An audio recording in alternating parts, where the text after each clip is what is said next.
Praise the Lord.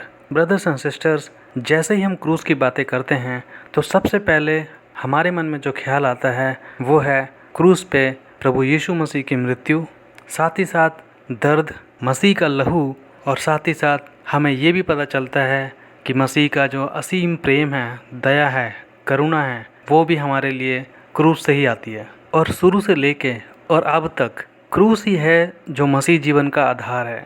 अगर कोई भी क्रिश्चियन क्रूस पे विश्वास नहीं करता, क्रूस को अच्छे से नहीं समझ सकता, तो उसके लिए बहुत मुश्किल होता है कि वो अपने मसीह जीवन को सही से आगे बढ़ाए। हर एक मसीह जीवन में और हर एक व्यक्ति के मसीह जीवन में क्रूस जो है वो एक टर्निंग पॉइंट है। जब वो क्रूस को अच्छे से समझते हैं तभी वो मसीह को समझते हैं और तभी उनके जीवन में परिवर्तन आता है।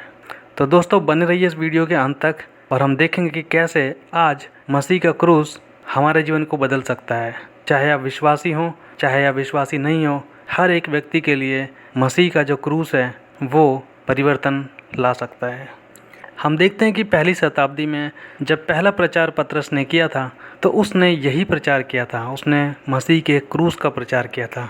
प्रेरित पौलुस, उसने भी जब जहाँ जहाँ प्रचार किया वो हमेशा लोगों को बताता है कि कैसे मसीह ने आपके लिए अपनी जान दी। और तब से लेकर अब तक अगर कोई भी व्यक्ति बजाय इसके कि मसीह ने उसके लिए जान दी, किसी भी और रीज़न से अगर वो मसीह की तरफ मुड़ता है तो उसके लिए बहुत मुश्किल होगा कि वो मसीह को अच्छे से समझ सके। क्रूस भले ही दर्द, तनाव, तकलीफ़ और पीड़ा को दर्शाता है, लेकिन इसके साथ साथ क्रूस की वजह से ही शुरू से अब तक लोगों के जीवन में परिवर्तन होता आया है। हम देखते हैं कि कैसे क्रूस के ही समय में जो सूबेदार था, कैसे उसका मन बदलता है वहाँ पे जब वो देखता है प्रभु यीशु मसीह को मरते हुए, और वो समझता है कि हाँ, जो मसीह है वो यीशु ही है। साथ ही साथ हम जब देखते हैं कि यीशु के खुद के परिवार के लोग जो उसको हटाना चाहते थे उसकी मिनिस्ट्री से, लेकिन उसकी मृत्यु के बाद वो लोग भी चेलों के साथ प्रार्थनाओं में आते हैं और वो भी आगे अपना मसीह जीवन सही से बिताते हैं। साथ ही साथ प्रेरित पौलुस की बात करें,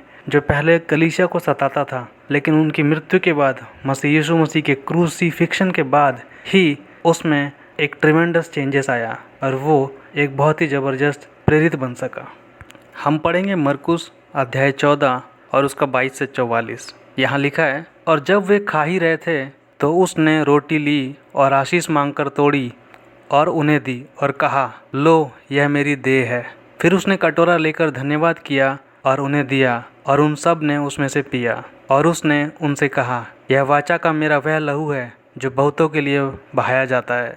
और मैं तुमसे सच कहता हूँ कि दाख का रस उस दिन तक फिर कभी ना पीऊँगा जब तक परमेश्वर के राज्य में नया ना पाऊँ। फिर वे भजन गाकर बाहर जैतून के पहाड़ पर गए।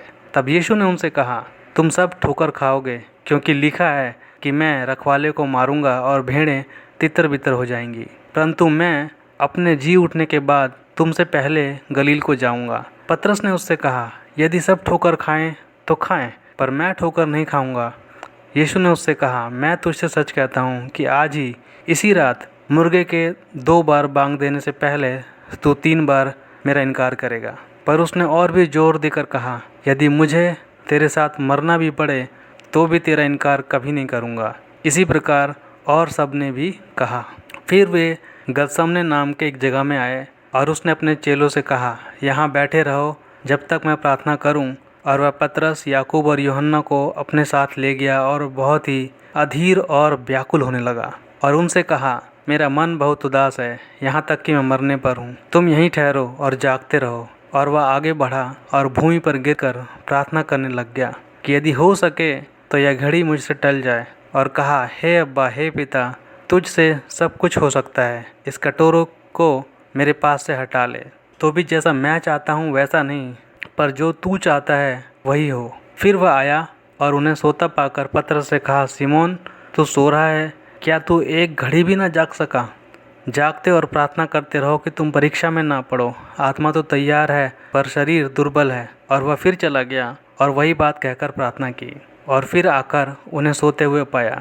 उन्होंने, क्योंकि उनकी आंखें नींद से भरी थी और नहीं जानते थे कि उसे क्या उत्तर दें, और फिर तीसरी बार आकर उनसे कहा, अब सोते रहो और विश्राम करो, बस घड़ी आ पहुंची। देखो, मनुष्य का पुत्र पापियों के हाथ पकड़वाया जाता है। उठो, चलें, देखो मेरा पकड़वाने वाला निकट आ पहुँचा है। वह यह कह ही रहा था कि यहूदा, जो 12 में से एक था, अपने साथ महायाजकों और शास्त्रियों और पुरनियों की ओर से एक बड़ी भीड़ तलवारें और लाठियाँ, और उन्हें पकड़ने वाले ने उन्हें यह बता दिया था कि मैं जिसको चूमूं वही है, और उसे पकड़कर यत्न से ले जाना। भाइयों और बहनों, ये वचन आपने शायद बहुत बार पढ़ा होगा। यहाँ पर हमें पता चलता है कि जो यीशु मसीह हैं, उन्होंने अपने प्रेम की जो अंतिम सीमा है उसको यहाँ पर दर्शाने की कोशिश की है। उन्होंने अपने जो सबसे चरम सीमा है प्रेम की, उसे यहाँ पर प्रस्तुत किया है। ये पूरा चैप्टर हमें ये बताता है कि कैसे यीशु मसीह अब जाने वाले हैं, और एक तरह से एक विदाई का समय है। एक छोटा सा भोज रखते हैं, और यहाँ पर ये सब चीज़ें यीशु मसीह इसलिए कर रहे हैं अपने चेलों के साथ, ताकि उन्हें ये बता सकें कि वे उन्हें कितना प्रेम करते हैं, और साथ ही साथ उनका जो बलिदान है, जो क्रूस पे आने वाला है, वो हर एक चेले के फ़ायदे के लिए है। और इसी वजह से आज के दिन तक हम देखते हैं कि लोग मसीह के लिए आज भी अपने प्राण देने के लिए तैयार हैं, क्योंकि वो प्रभु यीशु मसीह के क्रूस को समझते हैं। इफिसियों अध्याय 2 और उसका 1 से 5 यहाँ लिखा है, और उसने तुम्हें भी जिलाया और अपने अपराधों और पापों के कारण मरे हुए थे, जिनमें तुम पहले ही संसार की रीति पर और आकाश के अधिकार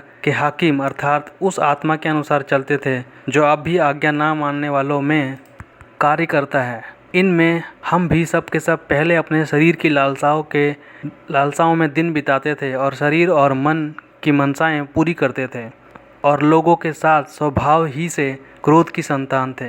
परंतु परमेश्वर ने जो दया का धनी है, उसने उस बड़े प्रेम के कारण जिससे उसने हमसे प्रेम किया है, जब हम अपराध के कारण मरे हुए थे, तो हमें मसीह के साथ जिलाया। मतलब ये कि अनुग्रह ही से हमारा उद्धार हुआ है। भाइयों और बहनों, हमें ये बात बहुत अच्छे से समझने की ज़रूरत है कि हमें इतना सब कुछ मसीह ने दिया है जो हम उसके लायक नहीं हैं। हम सब लोग पाप की संतान हैं। हम शुरू से ही, हमारा जो नेचर है इंसान का, वो पाप से परिपूर्ण है।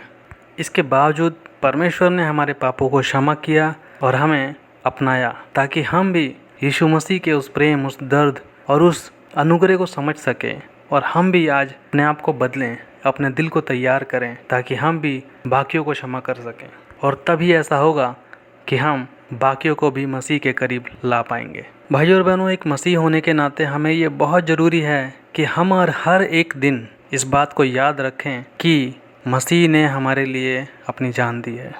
हम पढ़ेंगे 2 कुरिन्थियों अध्याय 5 और उसका 14। यहाँ पे लिखा है, क्योंकि मसीह का प्रेम हमें विवश कर देता है, इसलिए कि हम यह समझते हैं कि जब एक सबके लिए मरा तो सब मर गए। जो मसीह का प्रेम है वो हमें विवश कर देना चाहिए कि हम अब अपने लिए नहीं बल्कि उसके लिए जिएं, उसके द्वारा बताए रास्ते पे चलें। बाय नेचर हम लोग सिंफुल हैं, और जो पाप है उसकी मजदूरी मृत्यु है। लेकिन प्रभु यीशु मसीह में जब हम आते हैं, जब हम उसके क्रूस को समझते हैं, उसके दर्द को समझते हैं, और जब हम प्रभु भोज में जाते हैं, तो हमें भी ज़रूरत है कि हम अपने दिल को, अपने मन को जांचें। हमें भी ये ज़रूरत है कि हम हर दिन, हर पल, सिर्फ चर्च में ही नहीं, सिर्फ प्रेयर के टाइम में ही नहीं, बल्कि हर एक काम में इस बात को समझें कि हम मोल लिए गए हैं, कि यीशु ने हमारे लिए अपनी जान की कीमत दी है। कुलूसियों अध्याय 3 और उसका 1 से 3 यहाँ पे लिखा है, सो जब तुम मसीह के साथ जिलाए गए तो स्वर्गीय वस्तुओं की खोज में रहो, जहाँ मसीह वर्तमान में है और परमेश्वर के दाहिनी ओर बैठा है। पृथ्वी पर ही नहीं परंतु स्वर्गीय वस्तुओं पर भी ध्यान लगाओ, क्योंकि तुम तो मर गए और तुम्हारा जीवन मसीह के साथ परमेश्वर में छिपा हुआ है। तो हमें ज़रूरत है आज भाई और बहनों कि हम अब अपने पुराने जो व्यक्तित्व है उसको त्याग दें और नए मसीहत को समझ सकें और उसके अनुसार जीवन बिताएं। कल हमारे जीवन में क्या था, क्या नहीं था, क्या बुरे काम थे, अच्छे काम थे, क्या हमने गलतियां की, क्या पाप किए, उन सब को छोड़ दीजिए और अपना ध्यान क्रूस पर लगाइए। जैसा ये वचन बताता है कि स्वर्गीय वस्तुओं पर अपना ध्यान लगाइए। जब हम अपना पूरा ध्यान प्रभु यीशु मसीह पर लगाते हैं, जब हम इस बात को पूरे मन से समझ सकते हैं कि मसीह ने हमारे लिए अपनी जान दी है और हम अब आगे से अपना जीवन उसके ही लिए और उसके ही अनुसार जिएंगे, तो हमारे जीवन में बहुत ही बड़े चेंजेस आते हैं। हम उसके लिए बड़े बड़े काम करते हैं और बहुतों को मन फिराने में मदद भी कर सकते हैं। तो भाई और बहनों, मैं उम्मीद करता हूँ कि हम सब ने मिल के कुछ सीखा है, ताकि आने वाले टाइम में हर दिन हम मसीह के उस प्रेम को, उस करुणा को, और उसके उस क्रूसिफिक्शन को हर दिन याद करें। आप सब पर प्रभु यीशु मसीह की महिमा होती रहे। आमीन।